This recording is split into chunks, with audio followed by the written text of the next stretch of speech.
حضرت ابراہیم علیہ السلام کی عادت یہ تھی کہ وہ مہمان کے بغیر کھانا نہیں کھایا کرتے. جب بھوک لگتی تو کسی مہمان کو ڈھونڈتے.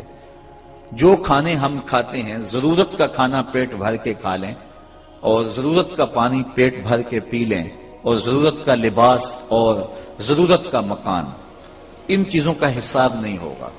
لیکن جو پرتکلف کھانے کھائے جاتے ہیں اور عالی نصب مکانات ہمارے ہیں، ضرورت سے جو زائد ہیں، یقیناً ان کا حساب ہوگا. لیکن وہ کھانا جو مہمان کے ساتھ بیٹھ کے کھایا جائے وہ پرتکلف بھی ہوگا تو اس کا حساب نہیں ہوگا. تو حضرت ابراہیم کی عادت یہ تھی کہ جب بھی کھانا ہوتا تو کسی مہمان کو ڈھونڈ لیتے. کھانا تو کھانا ہی ہے، باہر نکلتے بازار میں کوئی مہمان ملتا اس کو اپنے ساتھ لے آتے. ایک دن بھوک نے بہت تنگ کیا، اہل خانہ کو کہا کھانا تیار کرو. انہوں نے کھانا لگایا تو وہ باہر گئے تو ایک 80 سال کا بابا مل گیا، کہا آؤ کھانا کھائیں. وہ بابا آ گیا، کھانا کھانے بیٹھے تو حضرت خلیل اللہ نے کہا اللہ کے نام سے شروع کرو. اس نے کہا میں تو اللہ کو نہیں مانتا. کہا میاں تیرا میرا کیا رشتہ ہے، تجھے کھانا اللہ کے نام سے کھلا رہا ہوں. اس نے کہا روٹی کے ٹکڑے کے لیے اپنے بت کا نام نہیں چھوڑ سکتا. کھانا دینا ہے تو دو، نہیں دینا تو نہ دو. وہ غالب نے کہا تھا نا کہ وفاداری بشرط استواری اصل ایمان، بڑے بت خانے میں تو کعبے میں گاڑو برہمن کو. جو بھی اس کی سوچ ہے تو وفاداری بھی بڑی بات ہوتی ہے. تو اس نے کہا جناب میں کھانے کے لیے، روٹی کے ٹکڑے کے لیے اپنے بت سے بے وفائی نہیں کر سکتا، تو آپ کے رب کا میں نام نہیں لے سکتا. بڑے بڑے لوگ ہوتے ہیں، ہم تو چائے کی پیالی کے لیے دین بیچ دیتے ہیں، ہم تو ایک پلاٹ کے لیے سودے کر لیتے ہیں دین کے.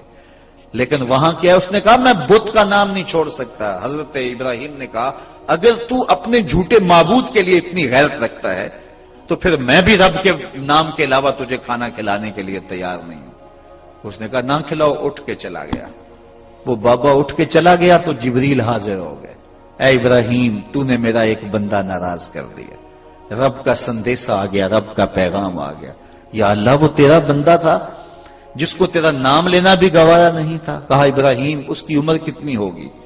یا اللہ 80 سال کے آگے پیچھے ہوگی. کہا اتنا عرصہ ہو گیا نا میں اس کو کھانا دے رہا ہوں، تو ایک دن نہیں دے سکا. اب ابراہیم علیہ السلام ڈھونڈنے نکلے ہیں. وہ دور پہاڑ پہ جا رہا تھا، دور سے آواز دی بابا آجا کھانا ٹھنڈا ہو رہا ہے. اس نے کہا تیرے رب کا نام نہیں لوں گا. کہا نہ لینا آجا. کہا تو بڑا پہلے کہتا تھا کہ اس کے بغیر کھانا نہیں دوں گا، تبدیلی کیسے آ گئی؟ کہا اسی رب کا پیغام آیا ہے. تو کہا دیر نہ کر، پہلے اس رب کا نوکر بنا لے. تو جو اسے مانتا ہے اسے بھی دیتا ہے، جو نہیں مانتا اسے بھی دیتا ہے. حضور نے ارشاد فرمایا کہ اللہ ارشاد فرماتا ہے اگر مجھے مومنوں کی دلجوئی کا لحاظ نہ ہو تو کافروں کے گھروں کی سیڑھیاں سونے اور چاندی کی بنا دی جائیں.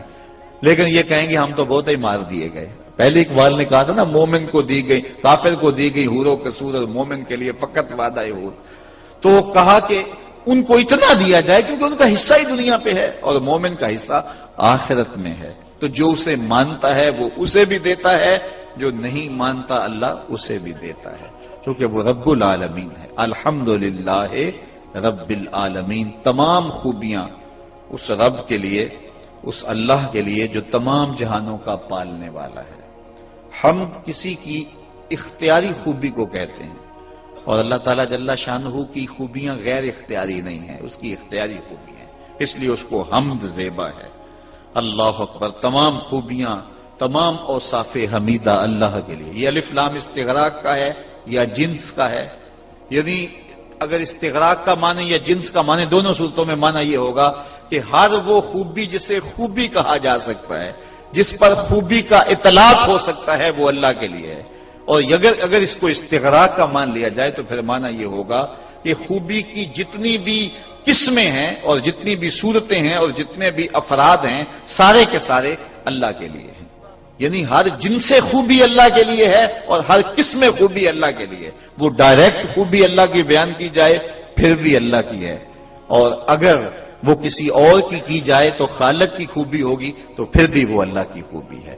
اگر کوئی خوبصورتی کا ذکر کرے اور پھولوں کو دیکھ کر کے اور ان کی لطافت کو دیکھ کر کے واہ کر اٹھے تو وہ بھی اللہ تعالیٰ کا کمال ہی ہے کہ اس نے وہ لطافت پھولوں کو عطا فرمائی ہے. اس لیے ہمیں حکم دیا گیا ہے جب پھولوں کو دیکھو تو کہو سبحان اللہ. یہ جو ہم لفظ بولتے ہیں نا، ان لفظوں کے پیچھے کوئی فلسفہ ہوتا ہے، ایسے نہیں منہ میں جو آ گیا کہہ دیا.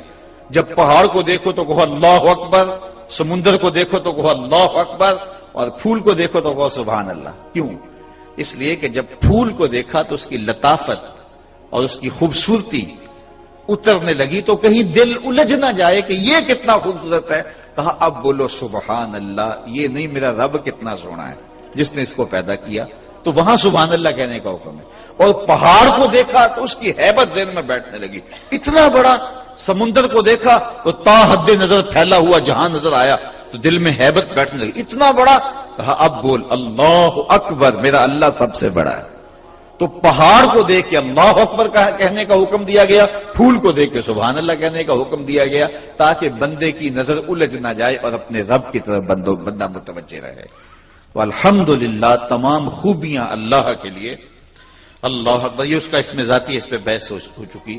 رب العالمین، جو تمام جہانوں کا پالنے والا ہے. رب پروردگار کو کہتے ہیں. کسی چیز کو اس کی استعداد ذاتیہ کے مطابق درجہ بدرجہ مرتبہ کمال تک پہنچانا ربوبیت کہلاتا ہے. جو اس کی فطری استعداد ہے اس کے مطابق درجہ کمال تک پہنچانا. کبھی ایسا نہیں ہوا ایک بلی کو اتنا زیادہ دودھ پلایا گیا کہ وہ بڑھتے بڑھتے ہاتھی کی مقدار کو پہنچ گئی ہو. کبھی ایسا نہیں ہوتا. اور کبھی ایسا نہیں ہوا کہ ایک اونٹ کو غذا اور چارہ کم ملا ہو وہ چوہے جتنا رہ گیا ہو. ایسا نہیں ہوتا.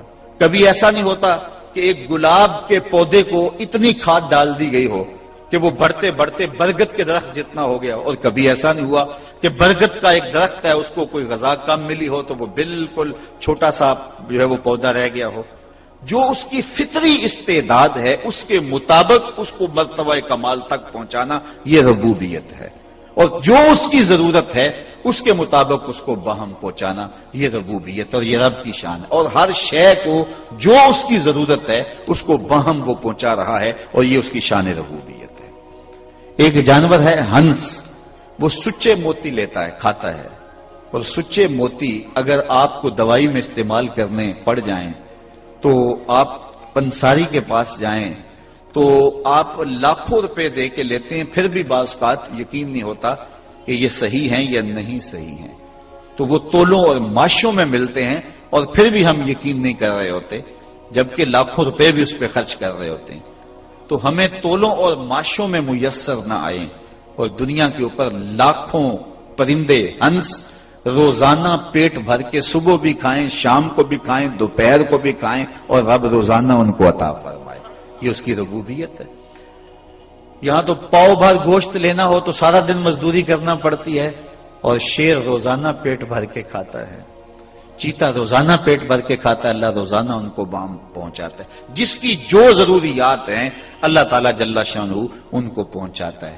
پھر جب جس حالت میں وہ ہوتا ہے اللہ تعالیٰ جل شانہ ان کی وہ ضروریات پوری کرتا ہے. جب بچہ پیدا ہوتا ہے تو اس کے منہ میں دانت نہیں ہوتے اور وہ سخت غذا لے نہیں سکتا، معدہ بھی اس کا کمزور ہوتا ہے. کیسا رب ہے جس نے ماں کی چھاتی کے اندر متوازن غذا رکھ دی اس کے لیے. اور پھر جب بچہ پیدا ہوتا ہے ساری چیزیں دنیا پہ آ کے سیکھتا ہے. زبان کا لوتھڑا ہے، بولنا نہیں جانتا، ٹانگیں ہیں چل نہیں سکتا، ہاتھ ہیں پکڑ نہیں سکتا، زبان ہے بول نہیں سکتا، دیکھتا ہے پہچانتا نہیں، سنتا ہے سمجھتا نہیں. ہر چیز اس نے آ کے زمانے پہ سیکھنی ہے. لیکن ماں کی چھاتی سے دودھ کیسے نچوڑنا ہے بچہ سیکھ کے آتا ہے، رب اس کو سکھا کے بھیجتا ہے. تو یہ اللہ تعالیٰ جل کی شان ہے کہ ہر شے کی تربیت اس کی استعداد ذاتیہ کے مطابق فرماتا ہے. یہ ہمارے علماء فرماتے کہ ابھی وہ آپ نے بطخ کا بچہ دیکھا ہو تو شاید آپ تو نہ دیہاتی ماحول دیکھا ہو تو یہ بطخ کڑک نہیں بیٹھتی. یہ مرغی کے نیچے بطخ کے انڈے ڈالنے پڑتے ہیں کیونکہ بطخ پانی کے بغیر گزر نہیں کر سکتی اور انڈوں کے اوپر توجہ دینا پڑتی ہے. 21 دن تک مرغی سارے کام چھوڑ کے ان انڈوں پر اپنے سینے کی حرارت مبذول کرتی ہے اور 21 دنوں کے بعد ان مردہ انڈوں میں زندگی کے آثار پیدا ہو جاتے ہیں. یہاں ایک ضمنی بات کروں گا، اگر ایک مرغی مردہ انڈوں پہ اپنے سینے کی توجہ مبذول کرے تو 21 دنوں کے بعد اللہ ان مردہ انڈوں میں زندگی پیدا کر دیتا ہے